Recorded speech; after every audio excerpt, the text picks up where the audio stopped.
नाज़रीन, मेहदी हसन हाजिर है आज आपकी खिदमत में। पाकिस्तानियों, गुज़िश्ता रोज़ हमने एक तस्वीर मंजूर पश्तीन की पुरानी डाली थी, अपलोड की थी, जिसमें मंजूर पश्तीन जो है तालिबान कमांडर था। ये वो तस्वीर है जो हमारे रिकॉर्ड में हमारे पास मौजूद थी और हमने लोगों की रोशनाई के लिए ये तस्वीर डाली कि ये शख्स रॉ का एजेंट है और अब इसको नए मिशन के लिए लॉन्च किया गया है। लेकिन कुछ लोगों ने हमसे सवाल भी किया कि इस पर कब हाथ डाला जाएगा, इस पर हाथ क्यों नहीं डालते। लेकिन मैं आपको यकीन दिला दूँ कि बहुत जल्द हम इन पर हाथ डालेंगे और घेरा तंग किया जा रहा है क्रिकेट। इनको सीखना चाहिए कि अलीगढ़ यूनिवर्सिटी में लोग किस तरीके से कायद आज़म की तस्वीर के लिए अपना खून बहा रहे हैं कि इस तस्वीर को किसी सूरत नहीं हटाएंगे और ना हटाने देंगे। लानत है मंजूर पश्तीन जैसे लोगों पर, उनको सीखना चाहिए कश्मीरियों से। आइए एक वीडियो देखते हैं कि उसमें क्या कि पाकिस्तानी परचम लहराएंगे, ये तो नेचुरल है। फिर किसके परचम लहराएं? हिंदुस्तान ने हम पे गासिबाना कब्जा किया है, उसके परचम तो हम पांव तले रोनते हैं। दो वादियां, दो अलग कौमें, दो अलग तरह के हालात, दो अलग हुकूमतों के ज़ेरे साया, दोनों जानिब इस्लाम के रिश्ते से मुंसलिक, लेकिन एक गुलाम और एक आजाद मुल्क का हिस्सा। कासिम मुल्क के तसल्लुत वाले, दम भरें पाकिस्तान का, दम भरें इस्लाम का, दम भरें मोहब्बत का, इत्तेहाद का। जिए पाकिस्तान के लिए, मरे पाकिस्तान पर, नारा पाकिस्तान का लगाएं।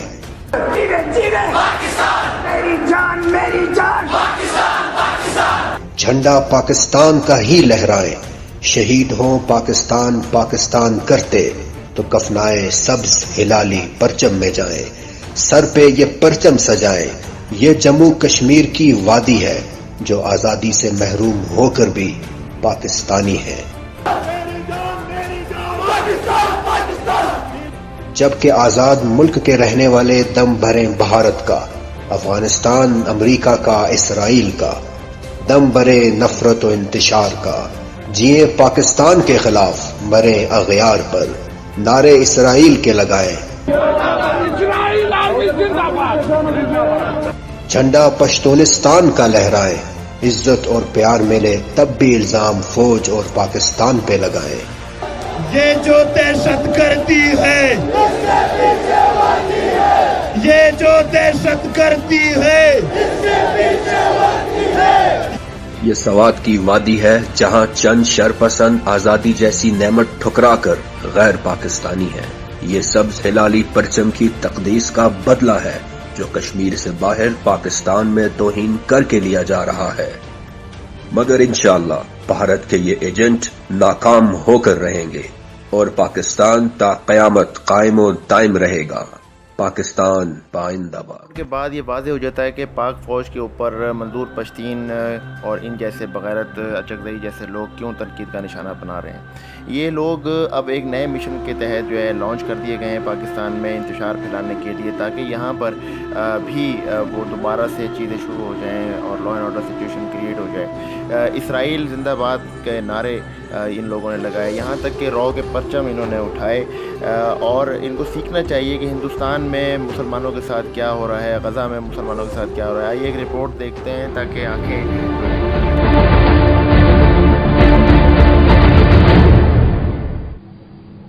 2 दिन पहले हमने आपको मुंबई की एक कहानी दिखाई थी। एक लड़की को सोसाइटी से इसलिए निकाल दिया जाता है क्योंकि वो मुसलमान थी। पूरे हिंदुस्तान में हंगामा मच गया था। लेकिन आज जो कहानी हम दिखाने जा रहे हैं उसे देखने के बाद आपको लगेगा कि उस लड़की की कहानी तो कुछ भी नहीं थी। दिल्ली से सिर्फ 60 किलोमीटर दूर हरियाणा के वल्लभगढ़ में सैकड़ों मुसलमानों को अपना घर, अपना गांव छोड़ने पर मजबूर कर दिया गया है।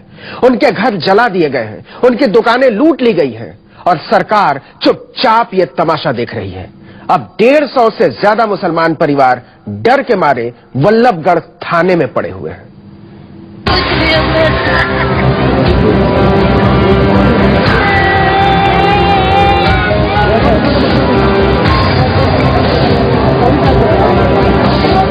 न तो इस दुधमुहे बच्चे को हरियाणा की सरकार से कोई उम्मीद है, न इस औरत को, न इस आदमी को और न ही इस बुजुर्ग को। मनोहर लाल खट्टर की सरकार को वल्लभगढ़ के अटाली गांव के कोई 150 मुसलमान परिवारों की घर निकासी से कोई मतलब नहीं। दहशत ऐसी है कि एक भी आदमी घर जाने को तैयार नहीं है। थाने में बैठे हैं, पुलिस ये यकीन दिलाने को तैयार नहीं है कि आप महफूज हैं। हमारी मांग पूरी होगी तो तो चले भी जाए, नहीं कुछ भी सरकार ने कोई कार्रवाई नहीं किया, नहीं कोई पुलिस ने पकड़ा था, नहीं कोई सुविधा करी है, नहीं कोई जाने आने की उम्मीद है हमें को। पूरे 1 हफ्ते हो गए जब उपद्रवियों ने अटाली में मुसलमानों के घरों में आग लगा दी थी। पूरे 20 घर कई दिन तक धू धू कर जलते रहे। खट्टर की पुलिस ने सब कुछ बहुत खामोशी से होने दिया था। इंसाफ चाहिए हमें। घर नहीं गए? अभी नहीं गए हम, जब जाएंगे जब इंसाफ मिल जाएगा। इंसाफ चाहिए, जैसे थे हम वैसे होने चाहिए। हमारी गाड़ी फूंक दी, ट्रैक्टर फूंक दिए। इनकी हिम्मत नहीं कि गांव लौटकर देख लें घर का हाल। कहते हैं अभी तो सड़क पर हैं, लौटेंगे तो मारे जाएंगे। सोमवार से ही वल्लभगढ़ थाने में बैठे हैं। छोटे छोटे बच्चे दूध के लिए तरस रहे हैं। खाने का बंदोबस्त कुछ स्वयंसेवी संगठनों के रहमो करम पर, ऊपर से गर्मी ऐसी कि खून भाप बनकर उड़ जाए। हरियाणा के इस हिस्से में न कानून का कोई मतलब है, न सरकार का, न पुलिस का, न फरियाद का और न सुनवाई का। सब कुछ सरकार की नाक के नीचे, आंख के नीचे। लेकिन न मुख्यमंत्री को फर्क पड़ता है, न मंत्रियों को और न बीजेपी वालों को। और जब सरकार को ही फर्क नहीं पड़ता तो अफसरों का क्या है? सैकड़ों बेकसूर लोगों को सड़क पर खड़ा करके चैन की नींद ले रहे हैं। जिस तरह का उस दिन हालात हुए, बहुत बुरा मंजर था हमारी आंखों आगे। छोटे छोटे से बच्चे रजाइयों में, बेडों के नीचे इस तरीके से दुबका दुबका कर जान बचाई है हम लोगों ने। हरियाणा की बीजेपी सरकार सैकड़ों मुसलमानों के घरों को जला दिए जाने, उन्हें बेघर कर दिए जाने, उन्हें दहशत में रखे जाने को लेकर कितनी संवेदनशील है। उन्हें दहशत में रखे जाने को लेकर कितनी संवेदनशील है, इसका अंदाजा ऐसे लगाइए कि 2 दिन पहले ही मुख्यमंत्री एक बिजली घर का उद्घाटन करने वल्लभगढ़ आए थे, लेकिन उजड़े हुए लोगों से मिलने तक नहीं गए। ऐसा नहीं है कि पुलिस को कुछ पता नहीं था। डीएम, एसपी सबको पता था कि अटाली में किसी भी वक्त कुछ भी हो सकता है। कुछ संगठनों ने उन्हें आगाह भी किया था, लेकिन उन्हें फर्क पड़ना बंद हो गया था। उन्होंने तब तक कुछ नहीं किया जब तक अटाली के मुसलमानों के घर जलाकर खाक नहीं कर दिए गए। उन्होंने गांव नहीं छोड़ दिया, वो शरणार्थी नहीं बन गए। 15 लड़का है जो घर में आए थे मारने के लिए, फिर हाथ जोड़े, पैर पकड़े, उसने ना मानी, फिर उन्हें डंडा बरसा दिए मेरे पास। कानों के कुंडल ले लिए, 60,000 रुपये ले लिए। तो कहाँ जाएं ये लोग मालूम नहीं, यहाँ कब तक रहेंगे मालूम नहीं, इनके रहने खाने का बंदोबस्त कैसे होगा मालूम नहीं। मालूम है तो सिर्फ इतना कि एक पूर्ण बहुमत की सरकार ने सैकड़ों अल्पसंख्यकों से सम्मान के साथ जीने का हक छीन लिया है। इनमें से हर एक का चेहरा इस देश की आजादी पर सवाल खड़े कर रहा है। अगर हम भी उतने ही आजाद हैं, तो हम अपने घर क्यों नहीं जा सकते? प्रशांत गुप्ता, अटाली, वल्लभगढ़, न्यूज 24।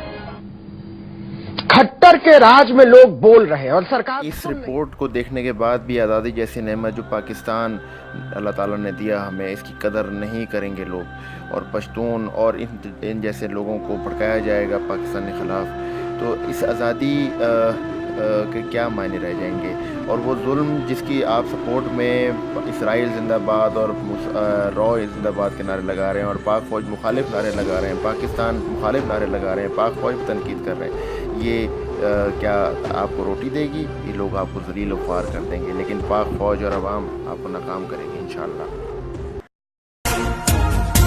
ज़मीनों आसमां में हर जुबां से ला इलाहा निकला,